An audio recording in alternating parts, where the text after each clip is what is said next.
Live Bharat की special interview Bhajpa के राष्ट्रीय महासचिव तरुण चुग से मोहल्ले से लेकर देश की राजनीति से जुड़ी कई बातें, कैप्टन की बातें, सिद्धू की बातें, बातों ही बातों में खुद का इतिहास। पूर्व निकाय मंत्री अनिल जोशी का दर्द पर क्या बोले भाजपा के महासचिव तरुण चुग।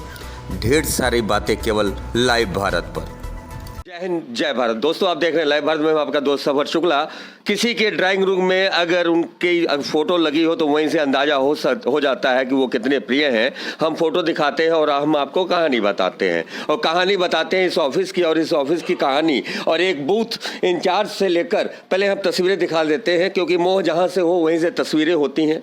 आप देख सकते हैं, तो ये मोह है, और मोह माया है, सब कुछ है। और सबसे बड़ी बात है कि ये शहर की माया है, और शहर की माया केवल पैसों से नहीं होती, शहर की माया शोहरत से होती है। तो ऐसे शख्स से मिलाते हैं जिनकी धूम पूरे देश में है, क्योंकि अभी भी वो महासचिव बने हैं। तो बैठ सकते हो सर यहाँ पे?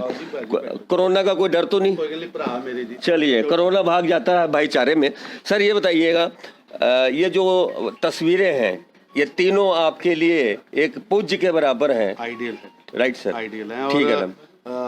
नरेंद्र मोदी साहब तो मेरे पिता समान है, भगवान है मेरे लिए। ये बातें नवजोत सिंह सिद्धू ने भी कही थी। उन्होंने कही थी क्योंकि वो हेलीकॉप्टर से आए थे। मैं इस धरती में पैदा हुआ हूँ, मैं धरती के साथ जुड़ा हूँ, और मैं कोई राजनीतिक पद लेने के लिए, एमपी का चुनाव लड़ने के लिए नरेंद्र मोदी जी के अनुयायी नहीं हूँ। क्या बात है। पर चर्चा तो ये भी है कि सिद्धू आनों को फिर रहे हैं बीजेपी में, या आपने अप्रोच किया कि आजा बेटा कोई बात नहीं, वहाँ की साबरी पोल ले आ और आजा बेटा आजा। तो क्योंकि सुर बदल गए, मैंने कई बीजेपी के आला अधिकारियों से बात की तो उन्होंने यही कहा है कि पार्टी है, कोई आना चाहे रिक्वेस्ट भेजे तो पार्टी हाईकमान उस पर चर्चा कर सकती है। ऐसा सुर बदले हैं कुछ बीजेपी वालों के, तो क्या सिद्धू आने की चर्चा है? ऐसा है कि सुर हमारे नहीं बदले, सुर सिद्धू साहब के बदले हुए हैं। हमने कहाँ इश्तिहार लगाया कि सिद्धू साहब आ जाओ? तो हर चौथे दिन सिद्धू साहब की श्रीमती हमारी बहन नवजोत कौर जी प्रेस करती हैं, हम बीजेपी में जाना चाहते हैं, वो कालियों को छोड़ दो। हमने तो नहीं कहा उनको। नहीं, वैसे आप बादल परिवार से उनकी लगती थी। बादल परिवार, चलिए आपने कहा कलंक धो दिया उन्होंने, तो ये कलंक, जब कलंक शब्द आ गया तो कलंक एक दिन में तो लगता नहीं है सर। आपके ही शब्द हैं कि कलंक धो दिया सुखबीर बादल ने, तो कलंक एक दिन में नहीं लगता, कलंक धीरे धीरे लगता है, या एकदम कलंक लग गया, आपको लगा फिर कलंक धुल गया? कि मेरा इतना कहना है कि जो कल रावत साहब सिद्धू साहब से मिले हैं, पंजाब की कई हिस्सों में बिखरी हुई कांग्रेस को इकट्ठे करने का प्रयास वो कर रहे हैं। क्योंकि ऐसी स्थिति आज तक नहीं आई कि मुख्यमंत्री 7 महीने घर से ना बाहर आए। ऐसी स्थिति कभी नहीं आई कि एक मेंबर ऑफ पार्लियामेंट, एक ही पार्टी के 2 फॉर्मर स्टेट प्रेसिडेंट, दोनों मेंबर ऑफ पार्लियामेंट, वो जाके गवर्नर से मिल रहे हैं अपने चीफ मिनिस्टर के खिलाफ। अपने चीफ मिनिस्टर के खिलाफ एक विधायक का चुनाव लड़ा व्यक्ति पूर्व मंत्री सेकड़ी बोल रहा है। जिले का अध्यक्ष मनजीत सिंह बासर के कह रहा है कि नशीली जहरीली शराब बेचने वालों के हाथ कांग्रेस के साथ। एक कांग्रेस का मंत्री पटियाला में जिसकी नकली शराब की फैक्ट्री पकड़ी जाती, कहाँ की है ये सारे पर्चे? अच्छा, ये बताइए, मैं पूछना चाहता हूँ सफर साहब, आपने इतना लंबा सफर राजनीति का, जीवन का तय किया है, आप बड़े सीनियर पत्रकार हैं। गरीब वंचित का बेटा डॉक्टर बने, जिसके हाथ में आपने कलम पकड़ाई, उसके हाथ में तय किया कि उसके सिर पे अब मैला नहीं ढोएंगे, वो आगे बढ़ेगा। देश ने तय किया, पोस्ट मैट्रिक स्कॉलरशिप का लिए पैसा भेजा, 302 करोड़ रुपया केंद्र सरकार ने, मोदी साहब ने भेजा कि वो बच्चे डॉक्टर बन सके, इंजीनियर बन सके। जितना हिसाब इन्होंने दिया हमने दे दिया। मैं भी उस बात में नहीं जाने वाला कि जनता का देने वाला 2200 करोड़ है, आपके पास अकाउंट ही नहीं है, कहाँ गए वो पैसे? अब 300 करोड़ भेजा तो आपने ब्लैक लिस्टेड कंपनीज को, ब्लैक लिस्टेड इंस्टीट्यूशन को पैसा बांट दिया। मैं नहीं कह रहा, कौन कह रहा है? सरकार का अतिरिक्त मुख्य सचिव कृपा शंकर सरोज, सीनियर IAS अफसर, रिपोर्ट कर रहा है मुख्य सचिव को कि 68 करोड़ का हिसाब नहीं, खजाने में से पैसा निकाल के ले गए। कौन निकाल के ले गया? धर्मसोत जी, मुख्य जो तो धर्म का स्रोत उनका यही है।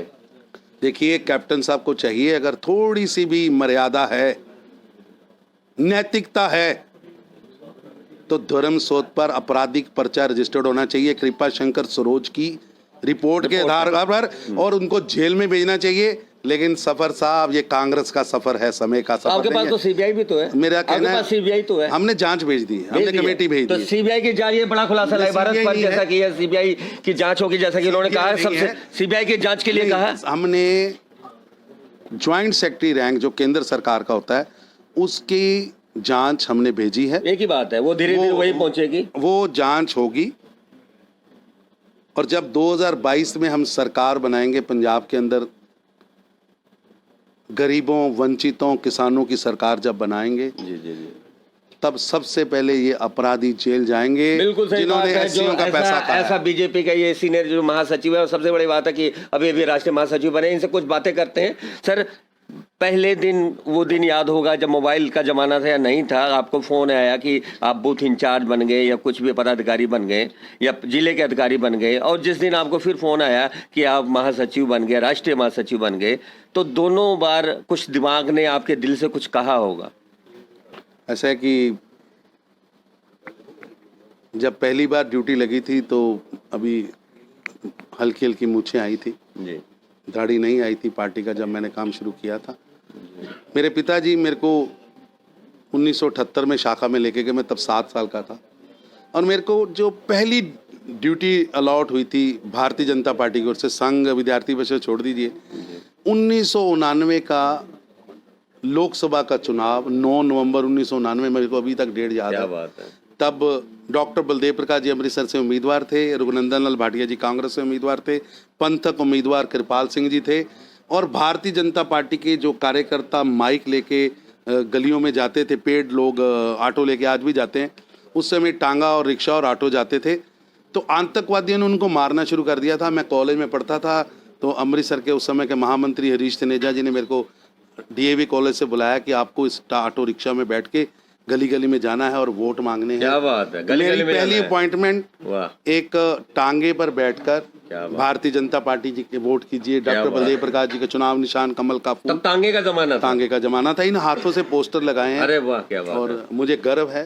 जी जी। इसमें कोई मेरे को शर्म और नहीं। जिस दिन आपको ये पता चला, आपको ये फोन आया, तो फोन किसका आया था वैसे? बधाई किसकी आई पहले? बधाई आदरणीय अमित शाह जी का आशीर्वाद आया सबसे पहले। क्या बात है। और उन्होंने कहा कि पार्टी ने आपको जिम्मेवारी दीजिए है, आप मेहनत करिए। अब भारत के पहले 8 लोग जो पार्टी के लिए काम करते हैं, जिन पे ऊपर सबसे ज्यादा जिम्मेवारी रहती हाँ जी। है, आपको उनमें काम मतलब हम मोदी के कोहिनूर हो गए। नहीं, कोहिनूर नहीं, हम तो उनके पाँव की धूल। अच्छा, चलिए एक बात और भी, हम ज़्यादा सवाल नहीं करते हैं क्योंकि अभी आप काफ़ी व्यस्त हैं। ये बताइए मुझे कि बड़ी जिम्मेदारी मिली है, और आप जो कह देंगे वो बीजेपी ने कह दिया, यही बात होती है ना आपकी पोस्ट के साथ? आपने जो कहा बीजेपी ने, हमारे ऊपर पार्लियामेंट्री बोर्ड। चलिए हर जगह ऐसे जो हादसे होते हैं, ऐसी घटनाएं आते हैं। हाथरस पे एक इतना अच्छा ये शहर, इतने हाथरस कवि साहब का इतना बड़ा कांड हो जाता है, बीजेपी चुप्पी साध लेती है। वजह? बिल्कुल नहीं चुप्पी साधी। आज भी हमारे मुख्यमंत्री योगी जी ने कहा है कि ऐसी सजा दूंगा कि पुश्तें याद करेंगी, और योगी जी हमारे मुख्यमंत्री इस बात के लिए जाने जाते हैं कि जितनी तगड़ी सजाएं अपराधियों को उन्होंने दी हैं, आज तक किसी ने नहीं दी। और मैं आपके चैनल पर ये विश्वास के साथ कह रहा हूँ कि वो लोग बख्शे नहीं जाएंगे, वो चाहे कितने भी बड़े हों, कितने भी शातिर हों, कितने भी बड़े अपराधी हों, उनका हश्र अपराधियों को कठोर सजा। तो ये बड़ी बात की है भारतीय जनता पार्टी के महासचिव ने। और आखिरी हम एक सवाल और भी हम आपसे कर लेते हैं। ये बताइए कि पंजाब में आपकी सरकार बन गई, आपने कल वहाँ से भी कहा था, मंच से भी, कि जो बड़े मगरमच्छ हैं, जो नशे के सौदागर हैं, तो उसमें तो अब कांग्रेस भी, कई नामों की लिस्ट आ गई होगी आपके पास, श्रोमणी अकाली दल से भी संबंधित जो भी लोग होंगे उनकी लिस्ट आ गई, सियासत की लिस्ट आ गई होगी आपके पास। तो ऐसे लोगों को आप जेल के सलाखे में भेजने का वादा करते हैं। दूसरी बात, कल यहाँ के जो निकाय मंत्री रहा हो बीजेपी का अनिल जोशी, और वही मतलब अपनी पीड़ा आपके आशीर्वाद मेले में, मतलब आपकी सभा में ले, तो संतुष्ट क्यों नहीं कर पा रही है जोशी को आपकी पार्टी? ऐसा है कि अनिल जोशी जी बहुत वरिष्ठ नेता हैं, वो भारतीय जनता पार्टी का चेहरा है, वो संतुष्ट नहीं, उन्होंने सबको संतुष्ट करना है, वो लीडर है हमारे, और उनके जो उनका जोश है, उनकी पकड़ है, भारतीय जनता पार्टी उसका पूरा प्रयोग कर रही है। चलिए, बहुत बड़ी बात की है। और सबसे बड़ी बात मैं आपको बता दूं, इस समय जो कांग्रेस में हालत नवजोत सिंह सिद्धू की है, तो वही कहीं ना कहीं बीजेपी में हालत तो अनिल जोशी की है। अगर ऐसा मैं कहूं, ऐसा चर्चा है, तो सबसे बड़ी बात है। लेकिन कांग्रेस ने भी कहा है सिद्धू के कि तुम ही हमारे सब कुछ हो, और अब बीजेपी भी कह रही है जोशी को तुम ही हमारे सब कुछ हो। 2022 का चुनाव है, कुल मिला के भाजपा की रणनीति क्या होगी ये तो मैं नहीं जानता, लेकिन कई बड़े नेताएं अब बीजेपी के दामन में चुनाव लड़ने की हसरतें तो पाल ही रखी होगी। तो ये थी लाइव तस्वीरें लाइव भारत पर। मनोज भगत के साथ सफर शुक्ला की। आप देखते रहे लाइव भारत। जय हिंद, जय भारत।